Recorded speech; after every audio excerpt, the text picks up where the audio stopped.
बिस्मिल्लाहिर्रहमानिर्रहीम। अस्सलाम वालेकुम एवरीवन, कैसे हैं आप सब। आई होप कि आप सब ठीक होंगे, अच्छे होंगे। Welcome to another video. आज की वीडियो में मैंने जो है वो वेयर की है रेड ड्रेस, बड़ी प्यारी खूबसूरत सी रेड फ्रॉक जो है वो मैंने वेयर की है। सो आज की वीडियो में मैं आपको यही बताऊंगी कि किस तरीके से जो है वो आप अपने शादी सीज़न में अपनी रेड ड्रेस के ऊपर आपने रेड साड़ी पहनी है, रेड गाउन पहना है, रेड फ्रॉक पहनी है, आप उस पर किस तरीके से मेकअप कर सकते हो डिटेल के साथ बताऊंगी। स्टेप बाय स्टेप आपको गाइड करूंगी। सबसे पहले मैंने अपनी स्किन को किया है मॉइस्चराइज जॉनसन्स बेबी के मॉइस्चराइज़र से। उसके बाद जो है वो मैं अप्लाई कर रही हूँ किस ब्यूटी का हाइड्रेटिंग प्राइमर।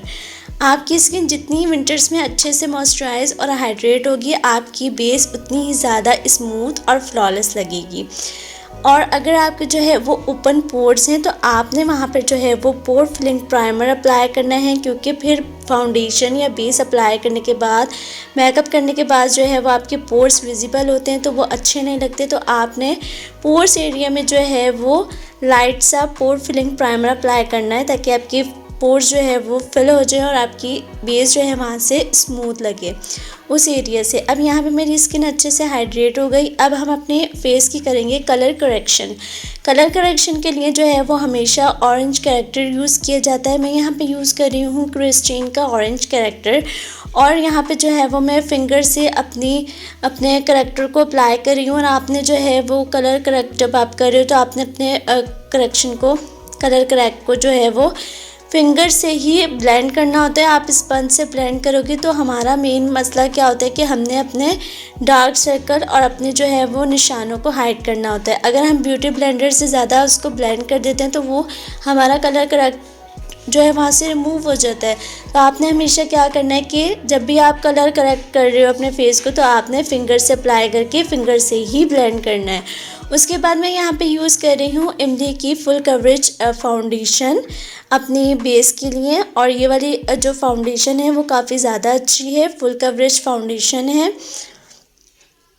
आपने फाउंडेशन की एप्लीकेशन किस तरीके से करनी है कि आपने पहले ब्रश लेना है, ठीक है, कोई भी फाउंडेशन का ब्रश ले लेंगे या फिंगर की हेल्प से आप पूरे फेस के ऊपर अपनी फाउंडेशन को स्प्रेड करना है। देन आपने जो है ना फाउंडेशन को ब्लेंड करना है। इससे क्या होता है, जब आप जो है पहले स्प्रेड कर लेते हो फाउंडेशन को, उसके बाद ब्लेंड करते हो तो आपकी जो ब्लेंडिंग होती है वो ईजी हो जाती है और स्मूथली ब्लेंड होती है।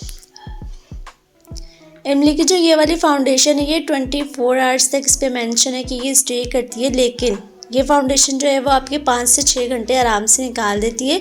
यहाँ पे मैंने अपने ब्यूटी ब्लेंडर को जो है वो वेट किया। उसके बाद आपने जो है वो टॉवल ले लेना है या फिर टिश्यू ले लेना है या कोई भी कपड़े से जो है वो एक्स्ट्रा पानी को आपने जो है ना वो कम कर देना है और अपने ब्यूटी ब्लेंडर को हल्का सा सेमी वेट करना है। अब आपने जो है फाउंडेशन की ब्लेंडिंग किस तरीके से करनी है कि जो आपका फेस का एरिया है वहाँ पे आपने टैपिंग मोशन में अपनी फाउंडेशन को ब्लेंड करना है। और जहाँ पे हमारे फेशियल हेयर होते हैं, लाइक साइड में हमारे जो फेशियल हेयर होते हैं, वहाँ पे आपने हल्का सा रब करके ब्यूटी ब्लेंडर से अपने फाउंडेशन को ब्लेंड करना है। क्योंकि जो है वहाँ पर जहाँ हमारे फेशियल हेयर होते हैं वहाँ पे हमारी बेस या हमारी जो फाउंडेशन होती है वो जमती है, तो आपने वहाँ पे हल्की सा रब करके अपने फाउंडेशन को जो है वो ब्लेंड करना है, ताकि हमारी जो बेस है फेशियल हेयर्स के पास से जमी ना लगे, ठीक है। उसके बाद नेक पे जो है वो मैंने ब्रश की हेल्प से अपनी फाउंडेशन को जो है वो ब्लेंड किया है। और नेक पे जो है ना सब अच्छी ब्लेंडिंग जो है वो ब्रश से ही होती है। अच्छा, अब मैंने जो है ना अपने फेस को किया है हाईलाइट, और हाईलाइट करने के लिए मैंने इमली की वही फाउंडेशन ली है और इससे अपने अंडर आइज़, अपनी नोज़ की साइड हाईलाइट की है। और अभी आप देखेंगे इस फाउंडेशन की जो है वो कवरेज कितनी ज़्यादा अच्छी है। मतलब इसकी जो फाउंडेशन की कवरेज है वो बिल्डेबल है। आप इसको जो है ना जितना बिल्ड करोगे ये आपको उतनी अच्छी कवरेज देगी। और अगर आप इसको अपने मॉडल मेकअप में या अपने जो है वो ब्राइडल मेकअप में इस फाउंडेशन को ऐड करते हो ब्राइडल बेस में, तो ये उसके लिए जो है ये बेस्ट फाउंडेशन रहेगी, क्योंकि ये जो है ना अच्छी खासी मैट फाउंडेशन है, ठीक है। इसके अलावा जो है ये फाउंडेशन जो है ना वो ऑक्सीडाइज भी होती है। यहाँ पे अच्छे से मैंने ब्लेंड कर लिया और अभी आप देखेंगे फाउंडेशन की स्मूथनेस देखेंगे कितनी ज़्यादा स्मूथ लग रही है और फ्लॉलेस लग रही है। अच्छा जी, अब जो है ना वो अपनी फाउंडेशन को सेट करेंगे। सेट करने के लिए मैंने यहाँ पे जो है ना वो लिया है मेडोरा का लूज़ पाउडर। मेडोरा का जो ये वाला लूज़ पाउडर है ना वो काफ़ी ज़्यादा अच्छा है और जो है ना इसकी कवरेज भी बहुत अच्छी है और ये ना एक स्मूथ लुक देता है और सर्दी गर्मी दोनों के लिए जो है ना ये बेस्ट है। बहुत अच्छे से आपकी फाउंडेशन को जो है ना वो सेट करता है। मेरे पास जो इसका शेड है वो है सन टैन, जो कि येलो अंडरटोन में है, यानी अगर आपकी medium to fair skin tone है ना तो ये दोनों के ऊपर जो है ना ये दोनों स्किन टोन के ऊपर जो है ना ये वाला शेड सूट करता है। सो यहाँ पे जो है अब हम अपने फेस को करेंगे कंटूर। कंटूर के लिए मैंने यहाँ पे ग्लैमरस फेस की पैलेट ली और उसमें एक लाइट शेड लिया है। लाइट शेड से हल्की सी मैं अपने नोज़ की कंटूरिंग करूँगी। अगर आपकी नोज़ जो है ना वो शार्प है तो आपने अपने नोज़ को फुल कंटूर नहीं करना, जितना मैं कर रही हूँ ना हाफ, इतना आपने जो है वो अपने नोज़ को जो है ना वो कंटूर करना है, ठीक है। और हल्का सा अगर आप जो है वो नोज़ के आगे से भी जो है कंटूर करेंगे तो आपकी जो है ना नाक दबी भी लगती है, प्यारी लगती है। अच्छा जी, अब जो है ना वो मैं कर रही हूँ अपने फेस को कंटूर और मैं जो है ना वो नोज़ की डायरेक्शन में कर रही हूँ। अगर आपका फेस छोटा है तो आप नोज़ की डायरेक्शन में अपने फेस को कंटूर करेंगे तो आपका फेस जो है वो भरा हुआ लगेगा। अगर आपका फेस बड़ा है तो आप जो है लिप्स की डायरेक्शन में अपने फेस को कंटूर करेंगे तो आपका फेस जो है ना वो कम लगेगा, ठीक है। उसके बाद जी मैंने यहाँ पे काशीज़ का ब्लशन अप्लाई किया है। स्माइल फेस जो है स्माइल करके आप जो है जब स्माइल करके अपने ब्लशन को अप्लाई करते हैं तो आपकी जो चीक्स है वो भरी भरी लगती हैं, बहुत खूबसूरत लगती हैं। और अगर किसी का फेस लंबा है तो वो अपने चिन के पास जो है ना ब्लशन अप्लाई ना करे, उससे फेस जो है ना और लंबा लगता है। अब अपने जो है ना फाउंडेशन को और अपने कॉम्पैक्ट को सबको हम जो है ना वो लॉक करेंगे। मैंने यहाँ पे जो है वो मिस रोज़ का सेटिंग स्प्रे लिया है, उससे अपनी जो है ना वो बेस को सेट किया है। सेटिंग स्प्रे एक तो आपके फेस को जो है ना वो सेट करता है, दूसरा जो आपने जो पाउडर अप्लाई किया होता है ना लूज़ पाउडर कॉम्पैक्ट पाउडर, उसकी जो है ना पाउडरपन को कम करके आपकी बेस को जो है ना वो फ्लॉलेस बनाता है।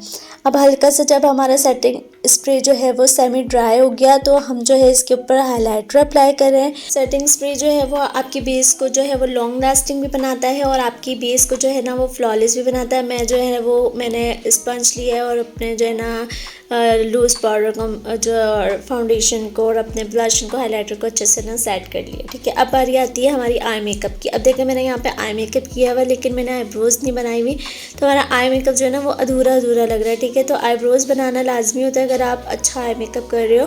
तो सबसे पहले मैंने स्पूली लिया और इससे हल्का से जो है वो अपनी आईब्रोज़ को जो है ना वो शेप किया है। स्पूली से जब आप कॉम करते हो तो आपकी आईब्रोज़ जो है ना हल्की शेप में आ जाती हैं और आपको पता चल जाता है कि हमने अपनी आईब्रोज़ की क्या शेप बनानी है। यहाँ पे मैंने हल्का सा जो है ना एक छोटा कट ब्रश लिया है और एक लाइट ब्राउन शेड लिया है, उससे जो है वो अपनी आईब्रो को फिल करेंगे। आईब्रो फिल करने के लिए हमेशा जो है ना एक कट ब्रश जो होता है उससे जो है वो आपकी आईब्रोज़ फिल होती हैं, कट ब्रश जो है वो यूज़ होता है।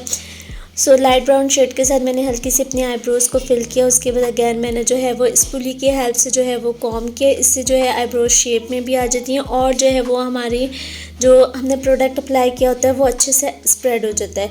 उसके बाद जी आई मेकअप के लिए मैंने सबसे पहले ये एक छोटा सा पेंसिल सा ब्रश लिया है और मैंने सिल्वर हाइलाइटर लिया, उससे अपनी ब्रो बोन को हाईलाइट करी हूँ। अगर आपके पास इस तरीके का कोई छोटा पेंसिल ब्रश नहीं है तो आप जो वो एयरबड होती है ना उसको हल्का सा वेट करके और उससे भी जो है वो एप्लीकेशन कर सकते हो, ठीक है। सो यहाँ पे मैंने इनर कॉर्नर हाईलाइट किया। इनर कॉर्नर हाईलाइट करते तो हमारी जो आँख होती है वो खुली खुली और बड़ी बड़ी लगती है और जब हमारे फेस के ऊपर लाइट पड़ती है तो हमारी ब्रो बोन और हमारा इनर कॉर्नर जो है ना वो शाइन करता है, तो बहुत प्यारा लगता है। उसके बाद जी मैंने एक फ्लफ़ी ब्रश लिया है और बिल्कुल एक लाइट ब्राउन सा शेड लिया है और जो हमारी ब्रो बोन और क्रीज एरिया के बीच में एक लाइन होती है ना वहाँ पे मैंने जो है अपना ट्रांजिशन शेड, ठीक है, अप्लाई किया है और सॉफ्टली हाथों के साथ जो है वो ब्लेंड किया है। फ्लफ़ी ब्रश आप जो है ना वो उससे ब्लेंडिंग करते हो तो बहुत स्मूथली और बहुत अच्छी ब्लेंडिंग होती है।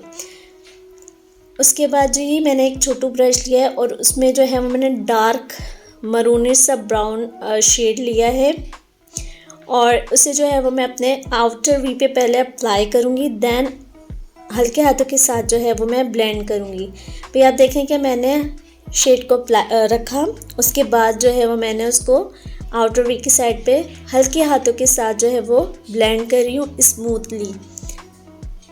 सो अपना आई मेकअप में ना ब्लेंडिंग बहुत अच्छी करनी है, जितनी अच्छी आपकी ब्लेंडिंग होती है उतना अच्छा जो है वो आपका आई मेकअप लगता है। सो इस तरीके से आपने ब्लेंड कर दिया। उसके बाद अगेन वही ब्रश लिया है और मैंने रेड शेड लिया है और उसको आपने डस्ट आउट कर देना है। और मैंने अपनी जो लैश लाइन होती है ना उसके साथ साथ और थोड़ा अपने डार्क ब्राउन शेड से थोड़ा सा आगे जो है वो मैं अपने रेड शेड को ब्लेंड कर रही हूँ। ठीक है, आपने रेड शेड को इस तरह ब्लेंड करना है कि आपका जो रेड शेड और जो ब्राउन शेड है, ठीक है, वो आपस में मिक्स ना हो, इस तरीके से।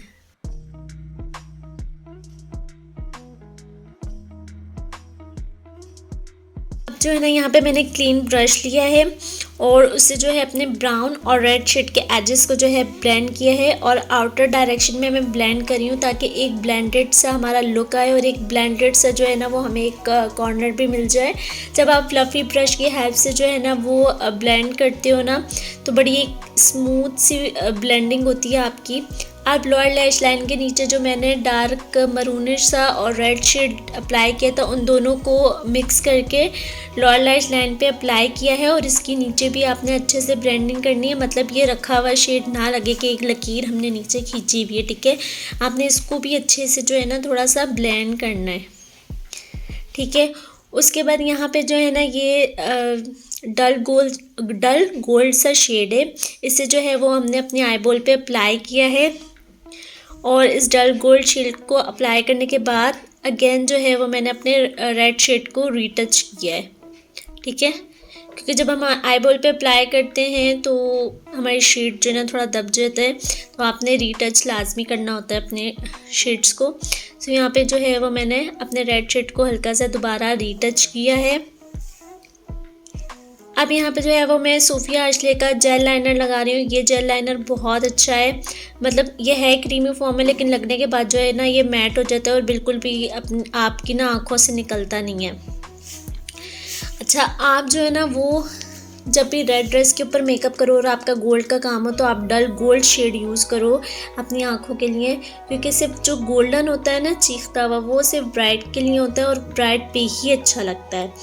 अच्छा, अब जो है ना वो हम यहाँ पे ग्लिटर अप्लाई करेंगे और ग्लिटर के लिए मैंने यहाँ पे जो है ना ग्लैमरस फेस का सीलर लिया है ग्लिटर को अप्लाई करने के लिए। और आपने पहले ग्लिटर को डायरेक्टली अप्लाई नहीं करना आँख के ऊपर, आपने उसको हल्का सा सेमी ड्राई करना है। उसके बाद जो है ना वो आपने उसे अपने आइज़ के ऊपर उसकी एप्लीकेशन करनी है। अब यहाँ पे जो है ना ये क्रिस्टीन का मैं ग्लिटर अप्लाई कर रही हूँ। ये जो है ना डस्ट फॉर्म में बिल्कुल फ़ाइन सा ग्लिटर होता है ये। ठीक है, और आप इस तरीके के फ़ाइन से ग्लिटर अप्लाई करें तो आपने हमेशा जो है ना ब्रश से अप्लाई करना है। पहले मैं भी गलती करती थी, मैं फिंगर से अप्लाई करती थी। उससे क्या होता है कि जो फ़ाइन ग्लिटर होते हैं ना एक जगह पे जाके स्टिक हो जाते हैं और फिर थोड़ी देर बाद जो है ना वहाँ से क्रीज करके हटने लगते हैं। तो आपने क्या करना है कि इसकी जो ब्रश एप्लीकेशन है हमेशा ब्रश के साथ करनी है। अच्छा, इसका जो शेड है वो है वाइट गोल्ड और इसका जो नंबर है 168 है और ये जो है जो ग्लिटर है वो जो है वो क्रिस्टीन कंपनी का है। ठीक है, उसके बाद जितना भी एक्स्ट्रा ग्लिटर और जो पाउडर था उसको हम हल्का सा डस्ट आउट कर लेंगे। और जो है वो मस्कारा अप्लाई किया था मैंने बॉब का मस्कारा बहुत ज़्यादा अच्छा होता है, वाटरप्रूफ होता है। जब तक आप अपना मुंह धोते हैं ना तब भी आप इसको जब रगड़ के हटाते हैं ना तभी ही हटता है, वाटरप्रूफ होता है, मतलब आपकी अगर आप रो या आंसू आएँ तो ये ख़राब नहीं होता। उसके बाद जी लैशेस अप्लाई करेंगे।